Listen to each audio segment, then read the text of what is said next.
questions? Yes. So do these cramps only come at the beginning, or they can come within, or can come at the end? Very, very good question. So, like we said, cramps are period pain. Some people get premenstrual tension and they start cramping even before day 1 of their period. Okay?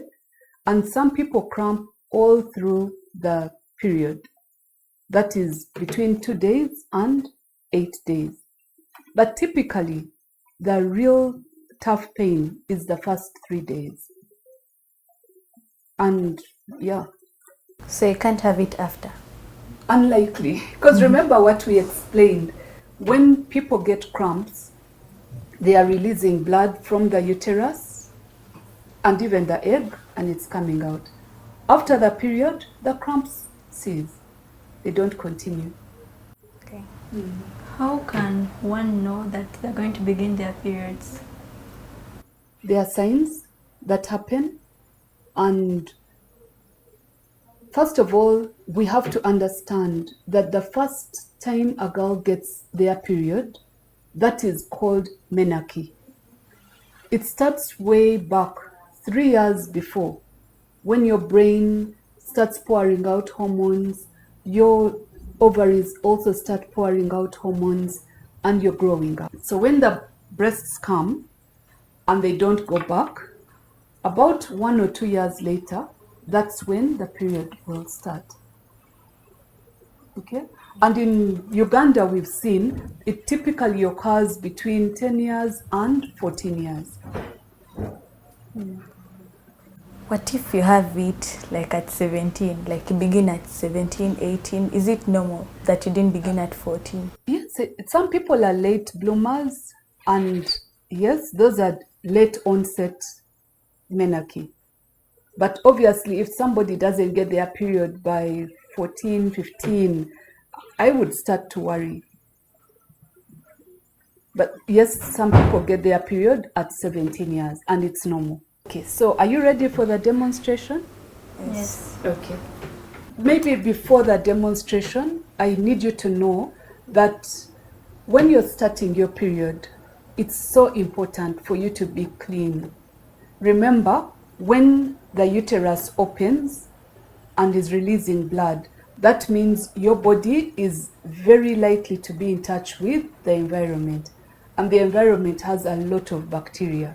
So you don't want bacteria getting into your womb and causing infections. It's so important to be clean. Before you touch your hygiene menstrual materials, you have to wash your hands thoroughly. Make sure that you don't touch them with dirt. Is that clear? Okay. So we'll still have to sanitize. This is safe.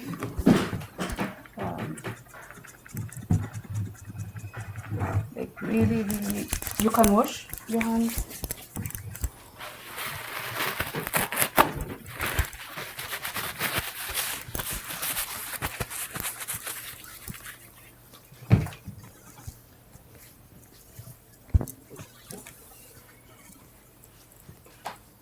So right here, I have the disposable sanitary towel and then the reusable sanitary towel. Some people,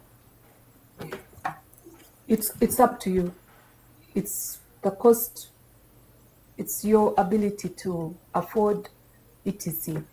But most importantly, if you're using a disposable sanitary towel, it's important for you to have it clean, and you can use it for 2 hours, then remove it and dispose of it very carefully. In most bathrooms, there are disposable bins, but sometimes there are none. Imagine if you're somewhere and there's no bin, what are you going to do? What would you do, Gillian? Carry it in the bag. Carry it in your bag? Yeah, there is no bin. Then until I reach like where there is like a toilet, then dispose it. Hopefully a pit latrine, because some of them cannot be flushed. Yes? So let's do this demonstration. Remember, you've washed your hands and then you open. The sanitary towel has adhesive material which you remove, and then at the back there's also adhesive material which you remove, and then you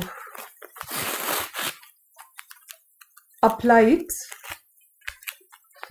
onto a clean underwear and make sure the flaps go underneath like that and like that, so that when a girl wears the underwear with the sanitary towel, she does not expect to leak. It can be embarrassing if you have a leak. Everyone will be laughing at you, and yet they should not. Okay? So you just need to be careful. Feel free to touch them.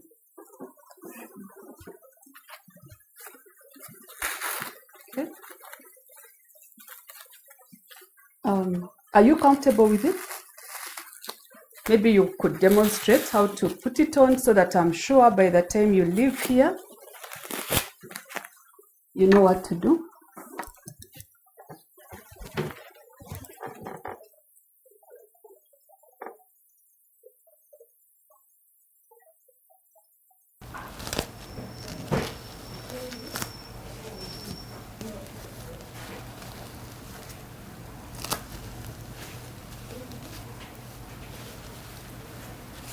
Excellent. Okay.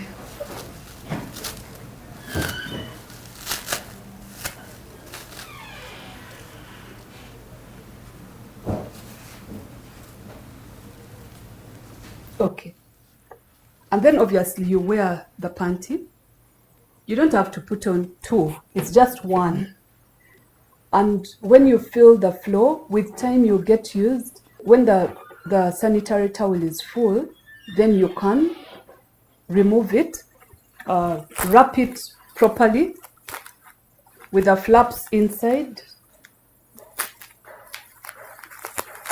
It has adhesive on its own, and then you put it back into this plastic bag. You may want to put it in more tissue so that you don't let anyone be exposed to your blood, right? And then you bin it. Fine? Like that. And then you must wash your hands after that, before using another sanitary towel. And then these are the reusable ones. You want to hold the one? Yeah. So same thing, you apply it to the underwear, and then it has a button. Put it together like that.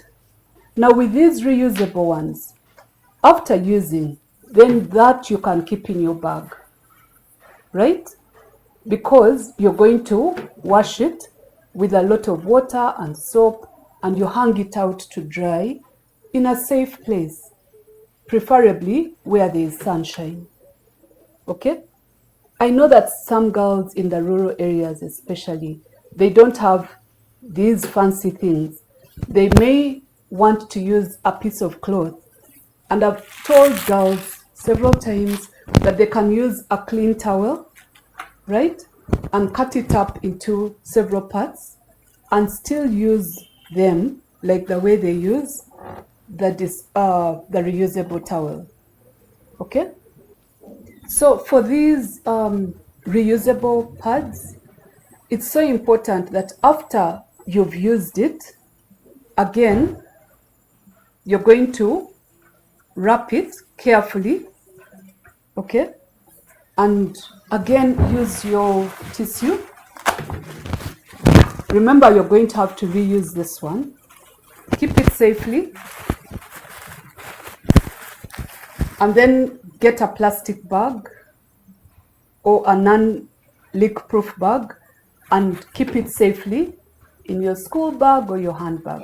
Because remember, you're going to have to wash it. Is that okay? Yes.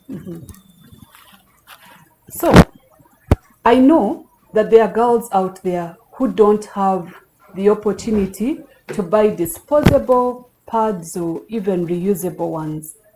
But they can be innovative and use a clean cloth. I usually recommend that they use towel material.